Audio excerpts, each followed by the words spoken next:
Merci de nous rester fidèles, madame, monsieur, bonjour, bonsoir. Le journal, les titres, bienvenue. Environ 5 personnes ont été tuées et plus de 20 autres blessées lundi lors d'une fusillade entre Delma 19 et Delma 29.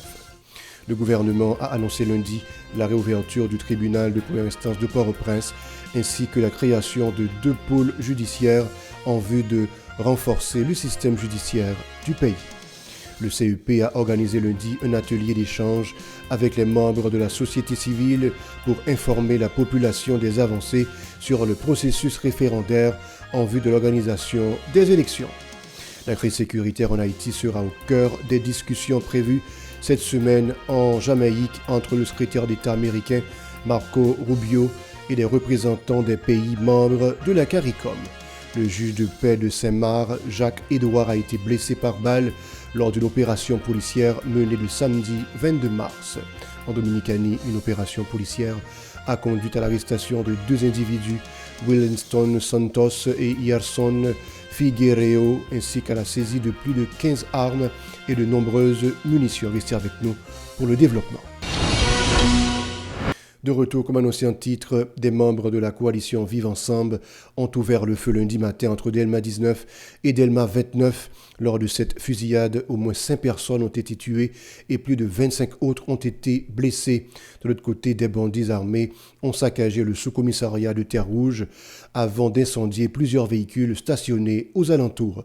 Parallèlement, des membres de la population ont bloqué la route nationale pour protester contre l'absence des policiers dans la zone. Cette situation a entraîné la paralysie de la circulation sur l'axe routier reliant le plateau central à la région ouest. Dossier justice à ce journal, le gouvernement a annoncé la réouverture du tribunal de première instance de Port-au-Prince pour la première semaine du mois d'avril. Cette décision a été prise de concert avec le Conseil présidentiel de transition CPT. Dans une note publiée lundi par la primature, le gouvernement a précisé qu'un décret sera adopté en Conseil des ministres visant à instituer 2 pôles judiciaires spécialisés. Le premier sera chargé de juger les auteurs et complices de crimes de masse et d'actes de violence sexuelle, tout en garantissant la répartition des victimes. Le second aura pour mission de poursuivre les auteurs d'actes de corruption et de crimes financiers. Selon le gouvernement, la création de ces pôles judiciaires s'inscrit dans une démarche de renforcement du système judiciaire, de consolidation de l'état de droit et de contribution au rétablissement de la sécurité. Le CEP a organisé lundi un atelier d'échange avec les membres de la société civile pour informer la population des avancées pour le processus référendaire en vue de l'organisation des élections. Cette rencontre visait également à discuter des mécanismes susceptibles de renforcer l'engagement et la participation des citoyens à ce processus. À cette occasion, le président du CEP, Patrick Saint-Hilaire, a souligné l'importance d'un climat sécuritaire stable ainsi que de l'intégrité des membres du Conseil pour garantir le bon déroulement du référendum et des élections. Il a reconnu les difficultés auxquelles est confrontée l'institution électorale tout en s'engageant à accomplir son travail en toute transparence. Écoutons-le au micro de Shilov Semexan et de Franz Michael Stevens. Au seuil même de la rencontre, je voudrais souligner que la sécurité, l'intégrité des membres du Conseil électoral provisoire, l'intégrité du personnel de cette institution, la capacité de la machine électorale et l'engagement constructif de toutes les parties prenantes constituent les conditions essentielles à l'organisation d'élections crédibles dans le pays. Nous allons essayer d'examiner ensemble les principales questions liées au mandat du Conseil électoral et à la crédibilité du processus. Un processus engagé dans les circonstances exceptionnelles. Mesdames, Messieurs, notre pays traverse depuis quelques années des temps difficiles marqués par des crises multiformes qui soulignent fortement ses fragilités. Crise institutionnelle, donc absence d'institutions stables et démocratiquement élues. Crise sécuritaire, l'insécurité persistante n'est pas facile à supporter au quotidien. Crise économique et financière, crise sociale, humanitaire, alimentaire. Le Conseil électoral provisoire est pleinement conscient de toutes ces difficultés et des graves défis de sa mission. Mesdames, Messieurs, je voudrais évoquer avec vous les principes qui posent le CEP dans le contexte actuel et qui assurent la cohésion de ses membres.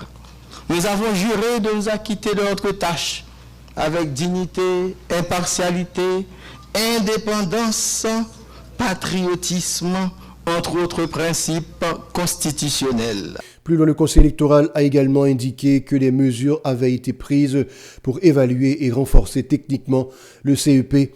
Il a rappelé que la mission principale de l'institution est de consolider le processus électoral. Suivez. Le rôle du CEP, il faut bien qu'on le comprenne, est essentiellement technique. Nos premières activités ont porté sur l'évaluation et le renforcement des capacités de l'institution. La mise en état de marche de la machine électorale. C'est ce que nous nous sommes appliqués à faire depuis notre arrivée au Conseil électoral provisoire. Nous voulons clairement distinguer ce qui est du ressort du Conseil électoral provisoire et ce qui relève d'autres entités de la vie nationale. Le CEP n'a pas pour mandat de réaliser la réforme constitutionnelle. Cette décision appartient aux autorités politiques et au peuple haïtien qui approuve ou non les changements proposés. Nous sommes particulièrement attentifs à la sécurité des membres et du personnel du Conseil électoral provisoire, à la sécurité des électeurs, des candidats, de la campagne, ainsi qu'à la sécurité des sites du Conseil, des structures déconcentrées, des bases opérationnelles, etc. Nous encourageons vivement les autorités concernées à poursuivre leurs efforts en vue de redresser la situation sécuritaire dans le pays. De son côté, le directeur exécutif du CEP, Philippe Augustin, a présenté le bilan des réalisations du nouveau conseil, parmi lesquelles figure la rédaction du projet référendaire, l'élaboration d'un calendrier pour le référendum, ainsi que le recrutement des membres des bureaux référendaires communaux et départementaux, entre autres. En termes d'activité. Et comme le président l'a dit tout à l'heure, il s'agit principalement de mettre en marche une machine qui était un petit peu en difficulté par rapport à l'absence de conseillers pendant un certain temps. C'est une opération complexe, plutôt difficile, mais je vais essayer de voir avec vous ce qui a été fait jusqu'ici. Stan. La première étape a été de rédiger un projet de décret référendaire. C'était la première démarche à faire. Entre-temps, le CEP aussi a soumis à l'exécutif un budget référendaire et un calendrier référendaire, mais tout ceci est encore en discussion. C'était les premières choses à faire. Deuxièmement, il s'agissait aussi d'évaluer les structures déconcentrées. Quand nous parlons des structures déconcentrées, nous parlons des bureaux électoraux départementaux, des bureaux électoraux communaux, BED et BEC. Dans le cadre du référendum, nous allons les appeler les BRC et les BRD, bureaux référendaires communaux, les bureaux référendaires départementaux. Et quand nous parlons de structures déconcentrées, pour nous, il s'agit surtout des bâtiments devant loger ces structures. Maintenant, pour le recrutement, il faut aussi recruter le personnel des BRD et le personnel des BRC. Ça veut dire, nous avons aussi, comme on l'a dit tout à l'heure, plus de 80% de ce matériel peut être utilisé parce que nous en prévoyons d'utiliser 15 000, dont 12 000 pour les bureaux de vote et 3 000 pour la formation. Donc ce matériel-là est en grande partie disponible. C'est une très bonne nouvelle pour le CEP et pour l'État. Maintenant,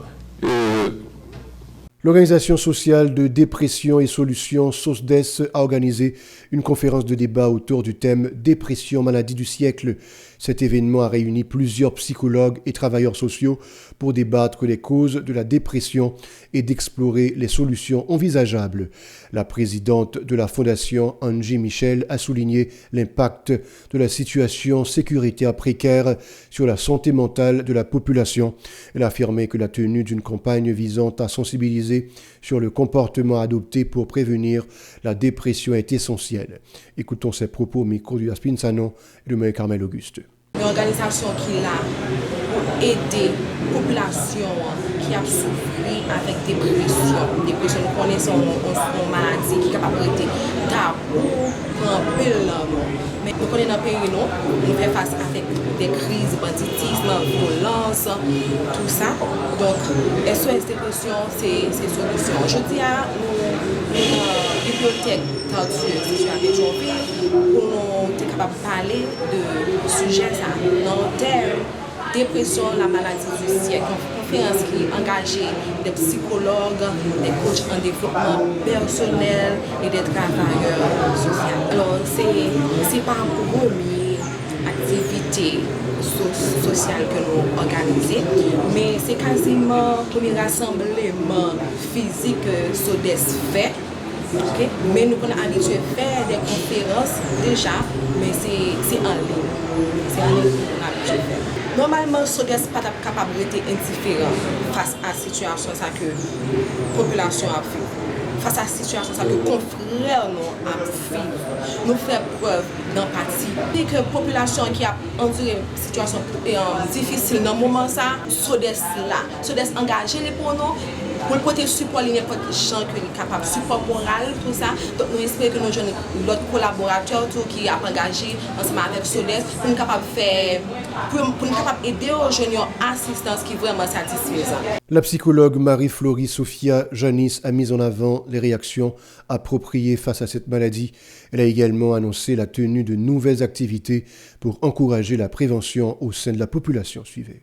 Surtout dans un contexte pareil, au moins où il y a des gens qui encore créé, il y a des gens qui encore porté espoir, parce que la situation que ça peut vivre là, où tu as dit que tout le monde faiblit, mais on a comme l'impression qu'il y a des gens qui sont encore debout. À quel risque, mais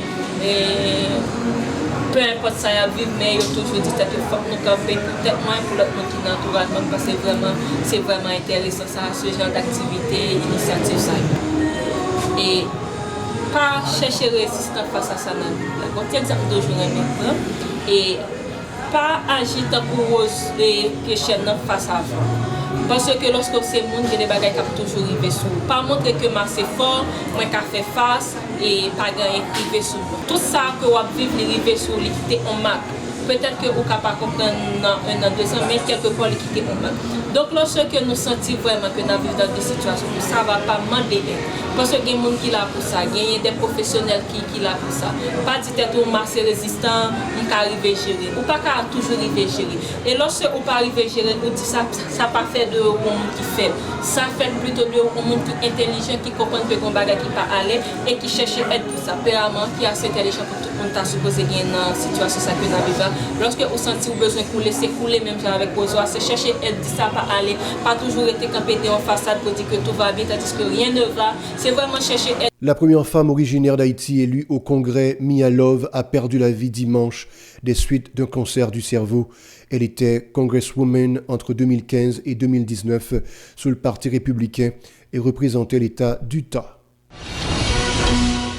La police dominicaine a informé dimanche avoir démantelé un réseau de trafiquants d'armes dans la région de Bani. Cette opération a été soldée par l'arrestation de 2 individus, notamment Williston Santos et Yerson Figueiredo, ainsi que la saisie de 11 pistolets, 6 fusils automatiques et des munitions. Un autre suspect est activement recherché. Selon les autorités, ce réseau de trafic international d'armes est une extension d'une base d'opération à Miami. Les États-Unis envisagent de mettre fin au statut légal des migrants d'Haïti, de Cuba, de Nicaragua et du Venezuela dans le cadre du programme Parole humanitaire de l'ex-président Joe Biden. Selon l'ordonnance de l'administration du président Donald Trump, les 532 000 ressortissants de ces pays subventionnés dans le cadre de ce programme sont sommés de quitter les États-Unis d'ici le 24 avril. Le département américain a précisé que seuls ceux qui ont déjà changé leur statut pour obtenir un autre statut d'immigration pourront rester sur le sol américain.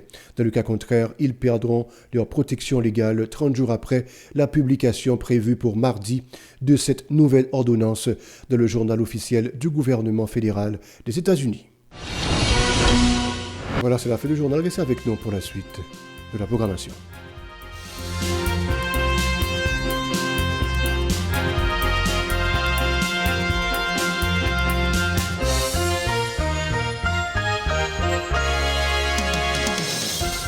Si vous jugez que cette vidéo est intéressante, n'hésitez pas à liker et partager la vidéo. Et surtout, n'oubliez pas de vous abonner à cette chaîne et activer la cloche de notification pour ne pas louper aucune de nos vidéos.